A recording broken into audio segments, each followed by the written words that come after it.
Hi నమస్తే, welcome to మరో media. నేను మీ కేవీఆర్. ఆంధ్రప్రదేశ్ లో ప్రభుత్వం మారిన సంగతి తెలిసిందే. ఇక కూటమి సర్కారు అధికారంలోకి వచ్చింది.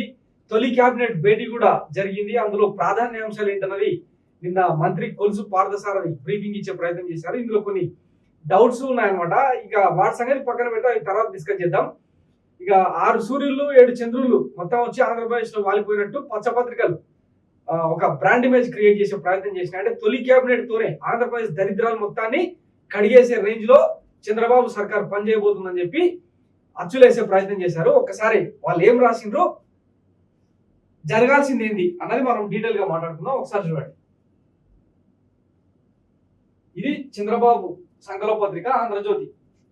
ఏం రాసిండ్రు? హామీల అమలుకు శ్రీకారం, తొలి కేబినెట్ లోనే కీలక నిర్ణయాలు, ఆ 5 సంతకాల ఆమోదం, గంజాయి నియంత్రణకు 5 మంత్రులతో కమిటీ, జూలై నుంచి పెంచిన పెన్షన్ 1న బకాయిలతో కలిపి చేతికి 7,000, సచివాలయ ఉద్యోగుల ద్వారా ఇంటికే పంపిణీ, ల్యాండ్ టైటిలింగ్ యాక్ట్ రద్దుకు ఆమోదం, తొలి దశలో 183 అన్న క్యాంటీన్లు, రాష్ట్ర వ్యాప్తంగా నైపుణ్య గణనకు నిర్ణయం. ఇక ఎన్టీఆర్ హెల్త్ యూనివర్సిటీనే 7 అంశాలపై శ్వేత పత్రాల విడుదలకు ఓకే. 1న మెగా డిఎస్సి షెడ్యూల్, 16,347 పోస్టుల భర్తీకి సిద్ధం.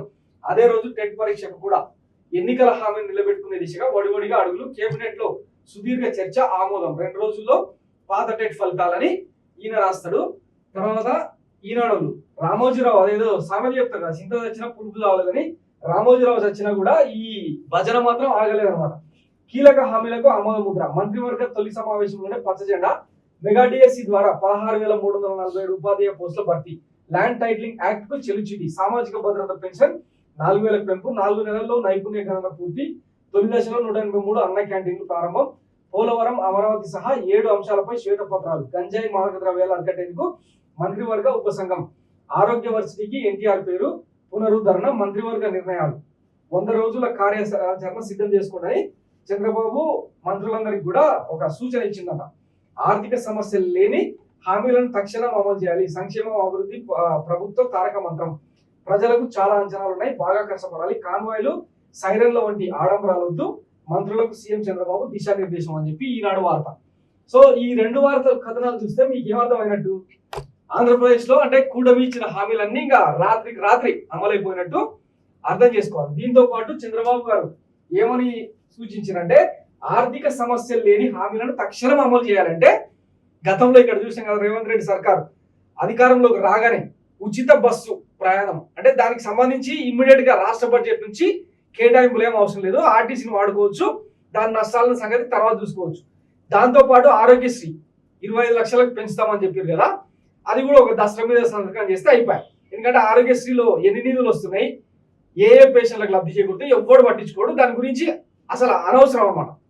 ఇక ఇక్కడ చెప్పుకోదగ్గ విషయం ఏదైనా ఉందంటే సామాజిక భద్రత పెన్షన్ 4,000 పెంపు, ఇది ఒక్కటి తప్పిస్తే ఇక ఏది కూడా అన్ని అంతంత మాత్రమే. దీనికి తోడు ఇంక ఏం చేస్తున్నారంటే పోలవరం అమరావతి సహా 7 అంశాలపై శ్వేతపత్రాలు.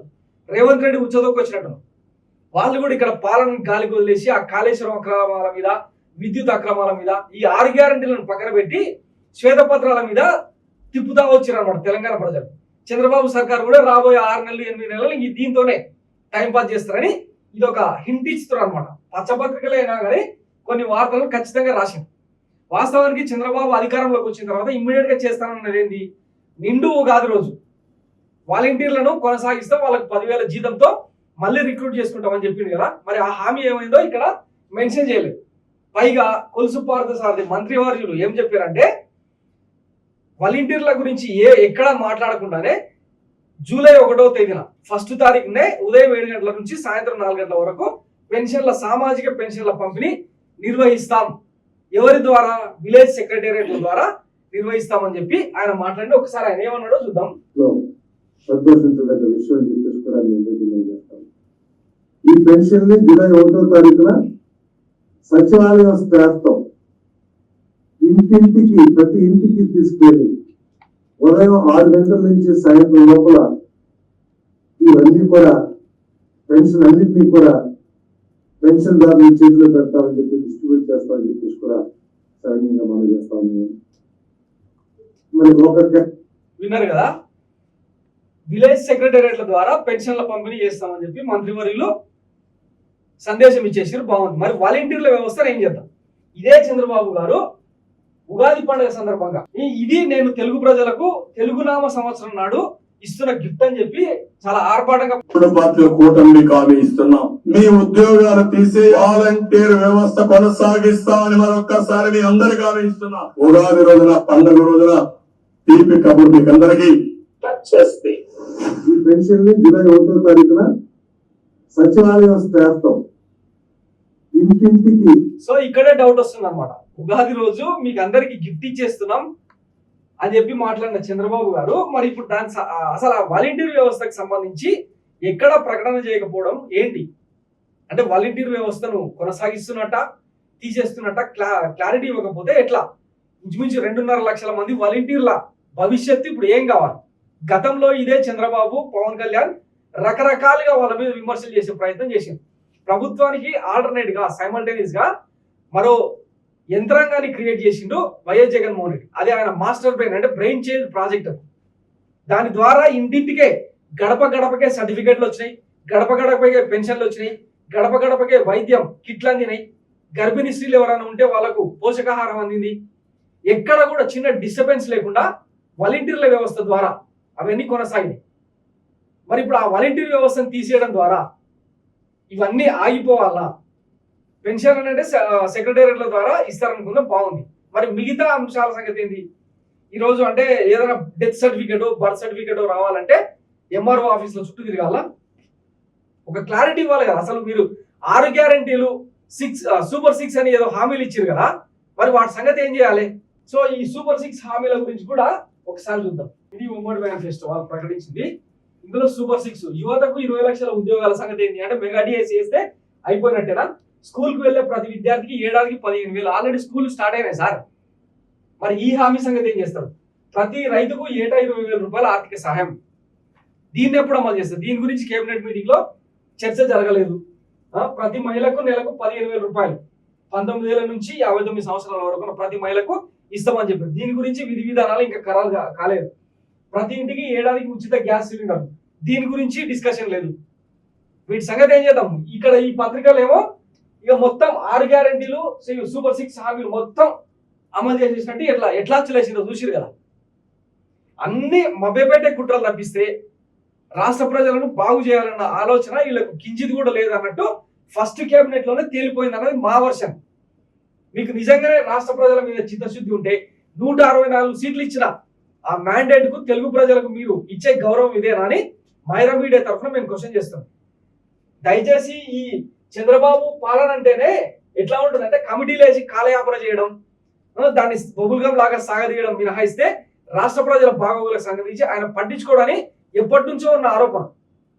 ఈసారి అంటే తొలిసారిగా చంద్రబాబు అంటే జీవిత చరమాంకంలో ఇది చివరి అవకాశంగా భావిస్తున్న తరుణంలో ఆయన అవన్నీ పక్కన పెట్టి పాత ముద్రలన్నింటినీ చెరిపేసుకొని తనలోని కొత్త నాయకుడిని, కొత్త అనుభవాన్ని రంగరించి పరిపాలిస్తారని భావిస్తున్న టైంలో ఇట్లా మోసపూరిత ప్రకటనలు చేయడం ఎంతవరకు కరెక్ట్ చంద్రబాబు గారు అని జనం ఇప్పటికే డిమాండ్ చేస్తున్నారు. ఒకవైపు మీరు వైసీపీ బిల్డింగ్లు కనిపిస్తే కూల్ చేసే కుట్రలు, వైఎస్ఆర్ విగ్రహాలు కూల్ చేసే కుట్రలు, వాటి మీద కేబినెట్ మీద అంటే చర్చ జరగాల్సిన అవసరం లేదా? రాష్ట్రంలో ఇంత విధ్వంసక పాలన జరుగుతుంటే, మనుషుల తలలు బాగుతుంటే వాటి గురించి డిస్కస్ చేయాల్సిన అవసరం లేదా? బాధ్యత లేదా మీకు? పక్కన డిప్యూటీ సీఎంగా పవన్ కళ్యాణ్ గారు గెలిచిన రోజే ఎంత అద్భుతమైన ప్రకటన చేశారు. మనకు అధికారం ఇచ్చింది వైసీపీ మీద దాడులు చేయడానికి కాదని, మరి దాని మీద డిస్కషన్ ఎక్కడ జరిగింది? ఇవన్నీ చెప్పాలి కదా. తొలి కేబినెట్ లోనే రాష్ట్రానికి ఎట్లాంటి దిశానిర్దేశం చేయబోతున్నాం అన్న పాయింట్స్ మీద కదా జరగాలి. ఏదో తూతు మంత్రంగా కంటి తుడుపు చర్యలుగా ఇవన్నీ అమలు చేస్తామంటే నమ్మాలా మీ పాలనను? అన్నం ఉడికిందా లేదా అంటే మొత్తం అన్నాన్ని మొత్తం దేవాల్సిన అవసరం లేదు, ఒక గింజ పట్టుకొని చూస్తే తెలుస్తుందని చెప్పి అంటుంటారు పెద్దలు. నిన్న క్యాబినెట్ మీట్ తోనే వీళ్ళ పాలన ఎట్లా ఉండబోతుంది అన్నది క్లియర్ గా అర్థమైపోతుంది అన్నమాట.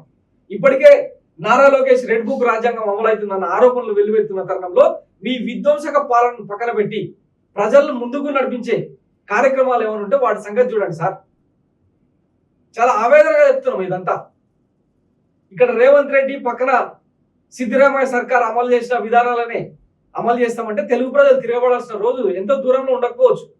మొన్ననే డీకే శివకుమార్ చెప్పిండు కదా, సంక్షేమ పథకాలు, ఉచిత పథకాలు అమలు చేయాలంటే రాష్ట్రంలో అంత బడ్జెట్ లేదు, సో కొన్ని ఇంట్లో కోత విధించాల్సి వస్తుంది.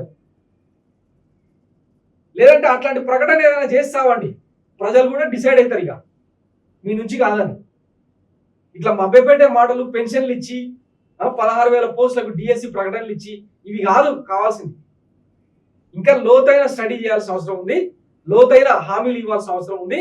ముందుగా రాష్ట్రంలో మీ కూటమి నాయకులు, ముఖ్యంగా టీడీపీ కార్యకర్తలు, టీడీపీ సానుభూతి పరులు ఎవరైతే ఉన్నారో వాళ్ళు వైసీపీ కార్యకర్తల మీద చేస్తున్న దాడులను తక్షణమే ఆపాల్సిన అవసరం ఉంది. కూటమిలో భాగస్వామ్యమైన బీజేపీ కేంద్రంలో సర్కారు ఉంది కదా, అది ఏం బాధ్యత వహిస్తుంది? ఇప్పుడు బీజేపీని కూడా అడగదలుచుకున్నాం.